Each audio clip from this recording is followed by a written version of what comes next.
ಮಸ್ತ್ ಆಗಿತ್ತು. ಹೇಗಿತ್ತು ಮೂವಿ? ಚೆನ್ನಾಗಿತ್ತು, ನೋಡ್ಬೋದು. ಸೂಪರ್ ಆಗಿದೆ. ಸೂಪರ್ ಮೂವಿ ಚೆನ್ನಾಗಿದೆ. ಮೂವಿ ಮಾತ್ರ ಅನ್ನಾಹುತ ಇದೆ.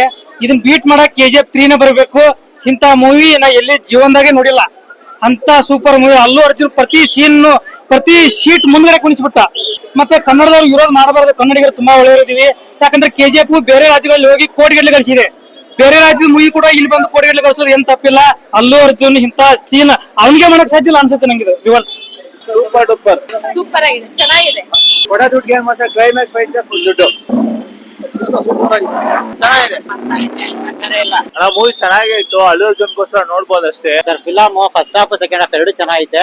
ಕ್ಲಾಸ್ ಆಗೈತೆ, ಸೂಪರ್ ಆಗೈತೆ. ಮೂವಿ ಮಾತ್ರ ಸೂಪರ್ ಆಗೈತೆ. ಚೆನ್ನಾಗಿತ್ತು. ಏನಕ್ಕೆ ಬಂದೆ ಇವತ್ತು? ಏನಕ್ಕೆ ಸ್ಕೂಲ್ ರಜಾ ಪಟ್ಟು ಬಂದಿದ್ದೆ ಹೇಳು? ಯಾಕಂದ್ರೆ ಮೂವಿ ಚೆನ್ನಾಗಿದೆ. ಟ್ರೈಲರ್ ನೋಡಿದ್ರೆ ಗೊತ್ತಾಗ್ಬಿಡುತ್ತೆ ಹೆಂಗಿದೆ ಮೂವಿ ಅಂತ. ಪುಷ್ಪದ ಪಾತ್ರ ಏನಿತ್ತು ಮೊದಲನೇ ಭಾಗದಲ್ಲಿ, ಅದು ಮುಂದುವರಿದ ಭಾಗ ಯಾವ ರೀತಿನಲ್ಲಿ ಇರುತ್ತೆ ಅನ್ನೋ ಬಹಳ ಕುತೂಹಲ ಇತ್ತು. ಹಂಗಾಗಿ ನಾವ್ ಇವತ್ತು ಬಂದಿದೀವಿ. ಒಳ್ಳೆ ಚಿತ್ರ ಸರ್, ಫ್ಯಾಮಿಲಿ ಬಂದು ನೋಡ್ಬೋದು. ಅಲ್ಲಿ ತುಂಬಾ ಆಕ್ಷನ್ ಇದೆ, ಮತ್ತೆ ಫ್ಯಾಮಿಲಿಗೆ ತುಂಬಾ ಒತ್ತು ಕೊಟ್ಟಿದ್ದಾರೆ.